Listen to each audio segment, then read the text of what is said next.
There we are, fabulous party, a room full of people, everyone fed and watered and having a good time, including the hostess. So how did I do it? Well, obviously the express way.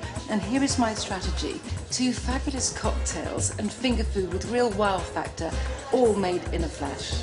Green apple martini and a towering fountain of red ginger fizz. Then big platters of scrumptious bite-sized morsels. Sweet, sticky and gloriously burnished sausages, zingy crab and avocado wraps, spicy red pepper hummus dip, potato cakes with smoked salmon, horseradish sour cream and dill, and even dessert in miniature with my white chocolate peppermint shots. It's my blueprint for a real Razzle Dazzle party, express style. Throwing a stand-up supper party for 15 when you're strapped for time may sound foolhardy, but it's the way I like it. You have no time to worry about anything. And besides, my food gives you nothing to worry about in the first place. Crab and avocado wraps are one of my proudest party pieces, almost embarrassingly simple to make. That's 500 grams of crab meat going in the bowl, followed by 2 tablespoonfuls of mayonnaise from a jar. And on top of that, about a tablespoon of wasabi, that viciously strong green sort of mustard horseradish from Japan.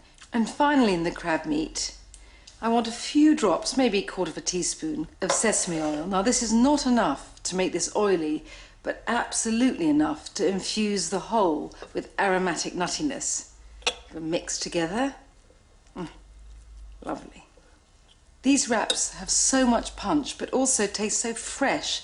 They're a lovely way to start a party. That, a drink, everyone's happy. Now the lettuce. I want about 1/4 head of iceberg. Just shred it. Oh, love the way the lettuce squeaks under my knife. Put that in the bowl. And the wrap in question.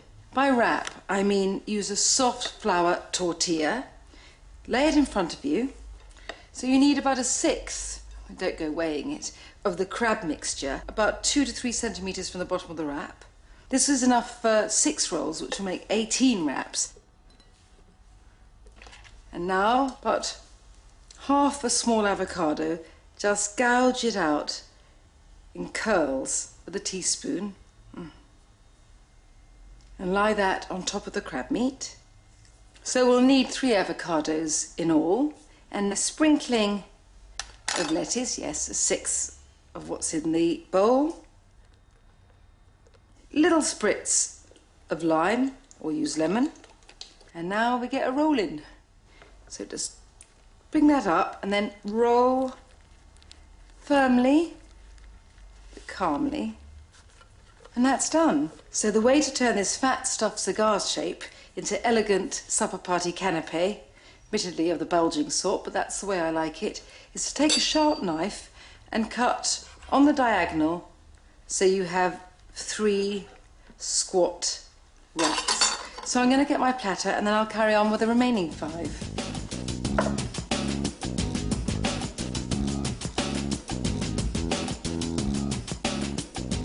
I think what's important when you have a party like this is to give food that you don't need cutlery for.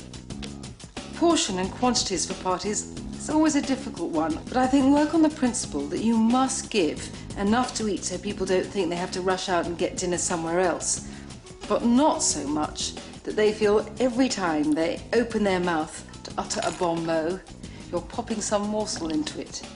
Slightly my failing, I have to admit. Don't worry if these chunky wraps unfurl a little, either as you cut or as you convey them to the platter. And I can't help feeling that if you're this calm preparing for a party, it actually makes the atmosphere better when you're giving the party. So into the fridge with these while I get the wherewithal for my green apple martini.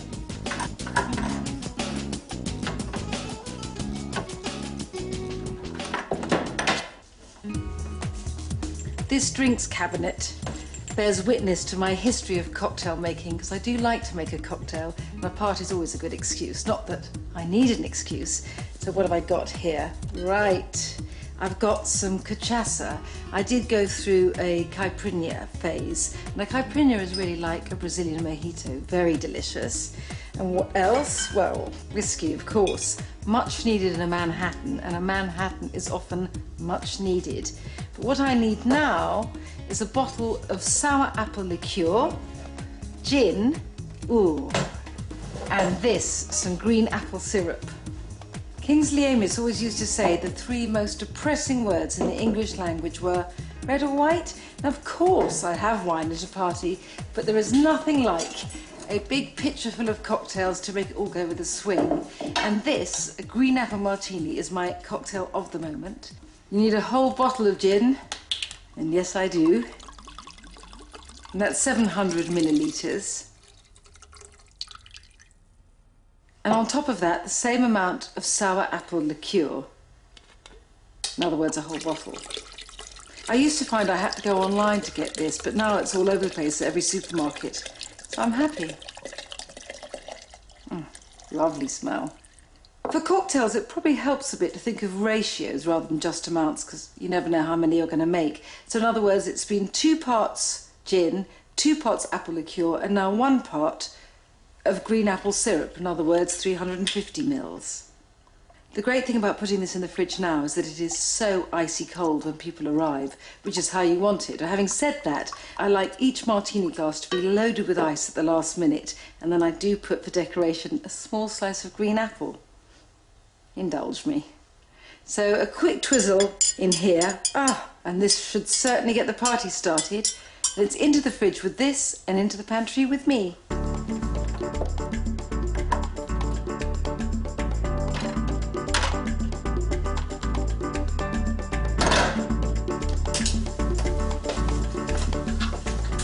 Anyone who cooks in a hurry on a regular basis knows to have a stash of ingredients that just make life easier. I mean, for me, that is infused oils. I think I probably use them on a daily basis. And as well, stock. You know, it doesn't have to be homemade. I've never made any secret of the fact that I use it from a cube or a bottle when I need it. But there's another class of ingredients that just really makes your eating life easier. No cooking whatsoever. Case in point, these flame roasted peppers. I mean, the skinning, the roasting, the preparation, none of that. Pair these with another store cupboard standby, some chickpeas, and you've got quite the quickest canapé I can think of. I don't make my red pepper hummus just because it's convenient, but because it's such a glorious thing to have at a party. I love it in a bowl with some paprika sprinkled on top, and to enhance the redness, some red pepper strips, raw, to dip in alongside. It's also wonderful spread onto little toasts, and I don't mean toast you make, although that wouldn't be very hard, but the toast you buy, like little crostini out of a packet. I've got 2 cans of chickpeas here, and they need to be rinsed, so I'm going to make a dash to the sink and come right back.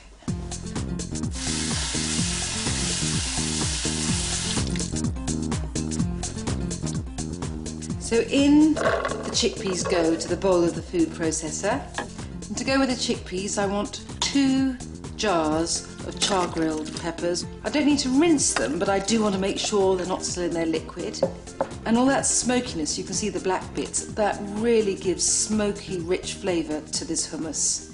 And now some paprika, 2 teaspoons first off.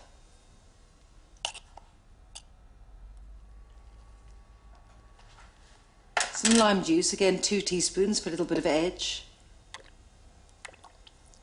And I want to make sure there's enough silky texture here, and for that I need some cream cheese. You can either use a whole 300-gram tub or half of one in here. When I'm making it myself, I tend to do half, but you know, this is a party, so I'm going the whole hog. It's getting a bit full here. 2 tablespoons of garlic oil now, all the flavour, none of the work. I'll add another 2 tablespoons or so just to aid the mixing through the funnel with the motor running. But for now, I'm going to have to be patient, hard for me, because there's a lot to mix.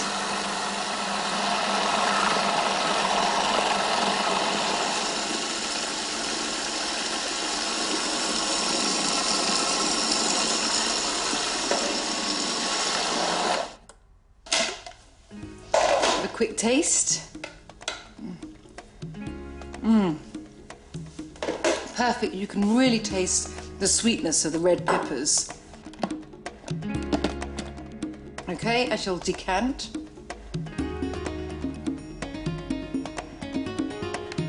Lovely. So I can dust these two bowls now with some paprika, and they'll be wonderful with some juicy strips of red pepper to dip in. Well, I'm very pleased with how the food is going, though I have to remind myself a party is not just about the food. The guests are important too, and I'm going to go and have to chase some of them up.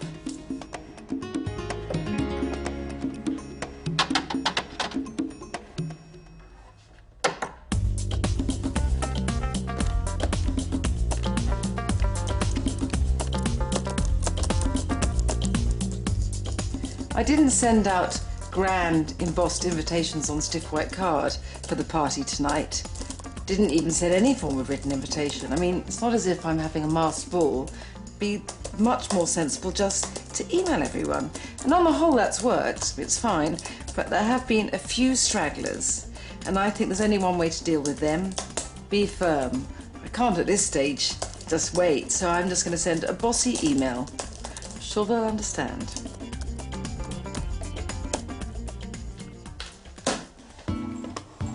Just because you're having a stand-up party doesn't mean you can't do a pudding. I do think everyone loves something sweet to end with, and my white choc peppermint shots really hit the spot. Everyone loves them. I use these little white chocolate buttons. I've got 500 grams here, and I think this is the best way to melt the chocolate, just in a bowl like this over a pan of recently boiled water. Put the heat on. Just give a little stir to help these buttons on their way.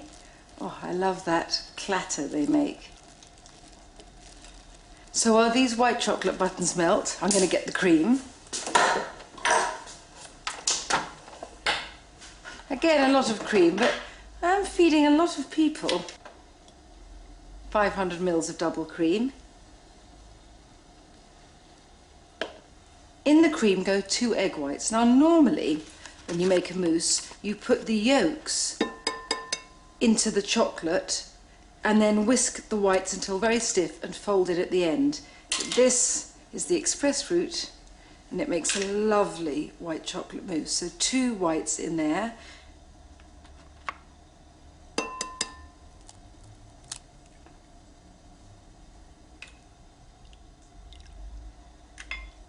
And some peppermint flavouring. Go for one that says natural peppermint flavour or flavouring.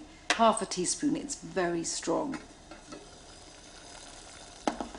Just taking the melted white chocolate now to cool it on the steel surface, that's great. And I will get a whisking. I'm using an electric whisk because there's quite a lot of cream here, and it'll just take a long time. When I'm making a smaller amount, I'm happy to use the hand whisk. But you know, there is nothing wrong in making life easier on yourself. I don't want this super aerated. The thing about this mousse, it's not bubbly, it's smooth, satiny almost.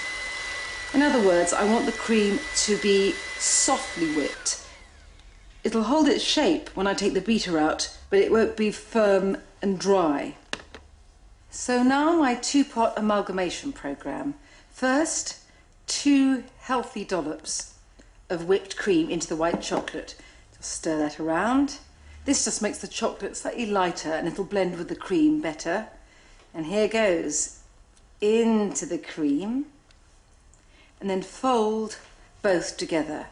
And folding just makes sure you keep all the air. But this is all folding is. It's a bit of a slow stir coming up over the surface and in again.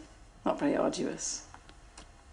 Right, now my patience is going to be tested, because I'm going to teaspoon the mousse into these shot glasses. And here goes. These are in fact double shot glasses. In other words, they've got a capacity of 50 mils each. And I know that sounds like such a mean amount, but these are very rich, and a shot glass full, eaten daintily with a coffee spoon, is perfect. What I'm going to do just before everyone arrives, I'm going to add a little leaf on each of fresh mint. to echo the peppermint flavour and because it will look beautiful. So all the make ahead food is done, and now all they have to do is sit in the fridge, setting serenely for about an hour.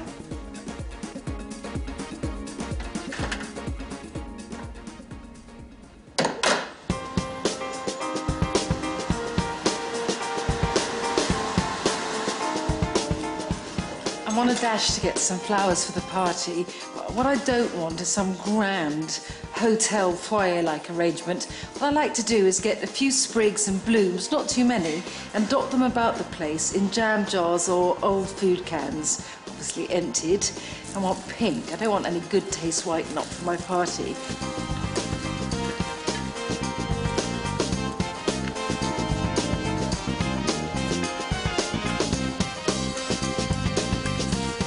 Although I'm going to put my flowers into jam jars, I'm going to get some French bread and put them legally in some long vases.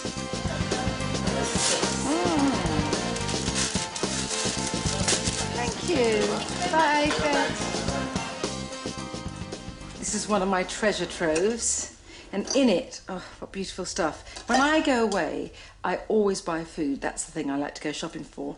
And once I've eaten the food, I can't throw the can away. Look how beautiful this is. You can use them for whatever you want, like pens, but I have to say for vases, they are delightful. They delight me anyway. Oh, and some olives stuffed with almonds. It's going to look fabulous with flowers in. And the great thing is, you don't need many flowers because you only need a few sprigs in each can. These were just regular cans, nothing exotic, except that I thought their gold sheen was rather fabulous. Actually, I can't remember what was in here, but look how beautiful it is. It's going to be my star vase. Oh, I know what was in this one. Mayonnaise, and I enjoyed many a sandwich out of this jar. And now it's a vase. This is my kind of recycling.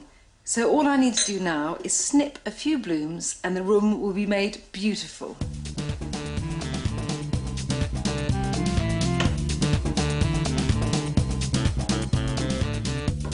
Flowers look lovely in their food containers, and now I can plant my baguette into the vase. And this means that everyone can just snatch up a piece of bread at will and make themselves a sausage sandwich if the alcohol needs absorbing, because those apple martinis, they do pack a punch. And my last decorative tweak, some candles. I just like to get ordinary tea lights and dot them about the place to spread the magic. So the scene is set and I'm going down to the kitchen to conjure up some potato cakes. Potato cakes with smoked salmon, well, I know it doesn't sound exactly express, but I tell you, the way I do it, it is speedy, speedy, speedy. I use instant potato powder. It makes life a lot easier and it works. Now, all pancakes start with a batter, and this is how my batter goes. 3 eggs.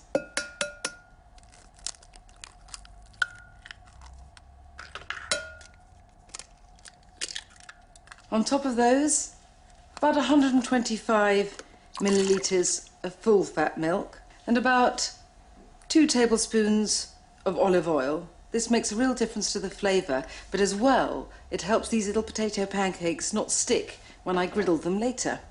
Now, 2 spring onions, just snip them in with scissors. I love the flavour, that mild oniony taste they bring to the pancakes, but as well, I like a bit of texture in them. Just a spritz of lemon juice to give a bit of edge and tang. And that's the important thing here. The pancakes have got to have enough flavour that they can hold the smoked salmon, but not so much that they fight with it or overwhelm it. And now the contentious ingredient itself, my instant mashed potato powder. You need about 60 grams. And just to lighten everything, 40 grams of plain flour. And last, half a teaspoon of baking powder. Very easy, no yeast or anything. Whisk up, and they're ready to be griddled.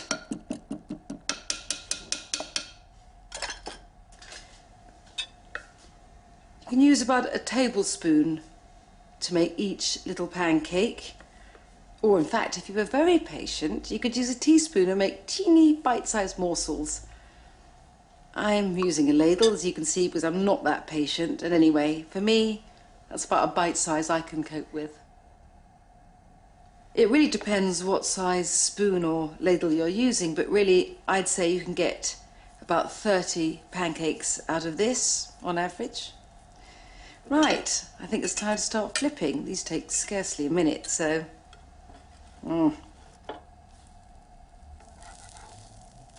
The perfect party palate pleaser.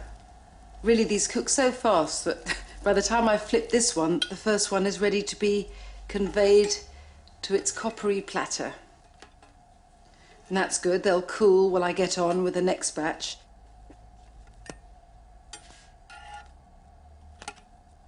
So ladle on again. Nice to keep them vaguely small, just so you can squash one in your mouth without too much lack of decorum. Not that that's really ever bothered me. I mean, it really is the work of moments.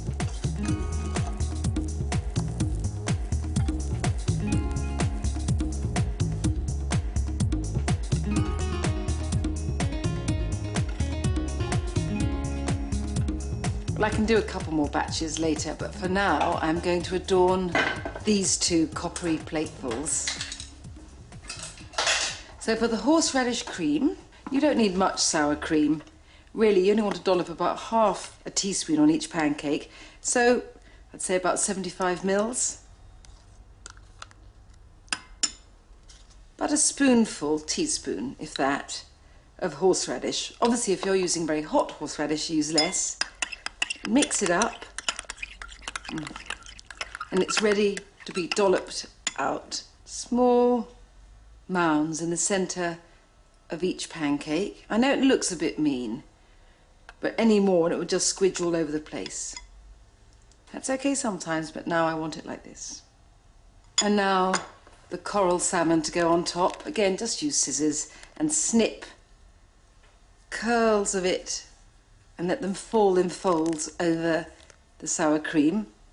For this amount of batter, I think 300 grams of smoked salmon is more than enough, so not very much.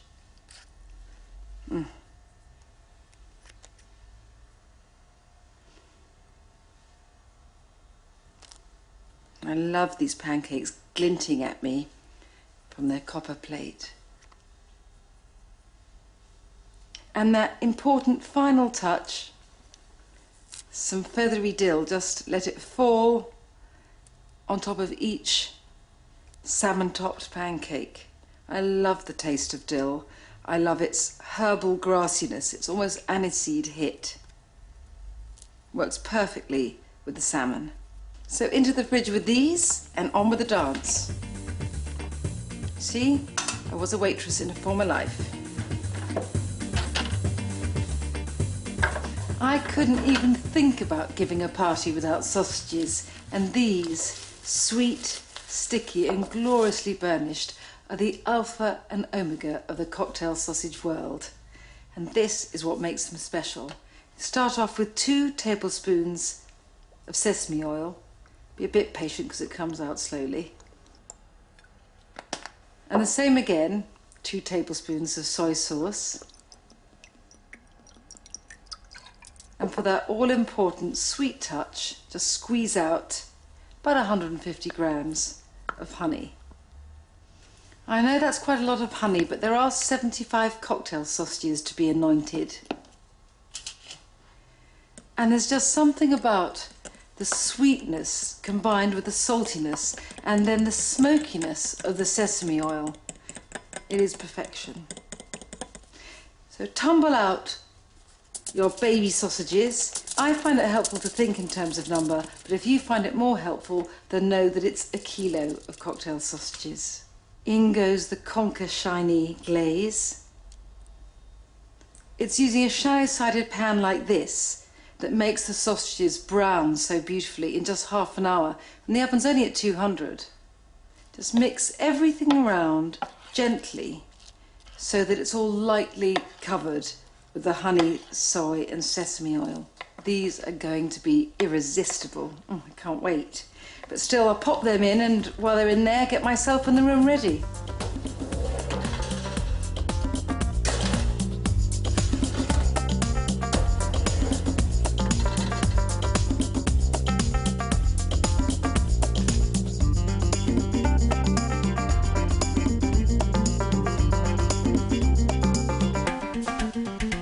To go with my green apple martini, I'm making my red ginger fizz. The red is not wine, although it looks like it, but pomegranate, and I mix this in equal proportions with dry ginger ale. Obviously, this is not a necessity, but I have a terrible weakness for kitsch, and I feel like indulging it. So in with the pomegranate, in with the ginger ale, nice and cold. This is great for people who don't drink. I mean, they shouldn't be penalised. Okay, let the fountain flow. Now that's a party. And while this flows merrily away, I'm going to go down and do some last-minute tweakings in the kitchen.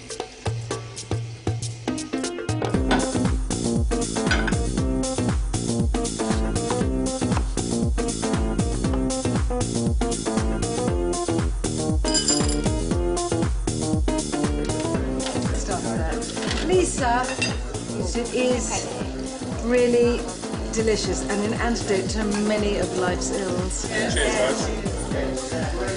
I'm going to give you a bit of a sausage. Okay, I'm coming in with my wraps.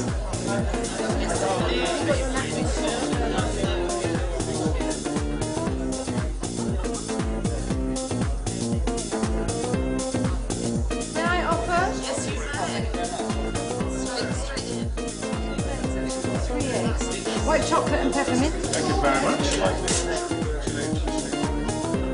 Oh, that's very light, isn't it?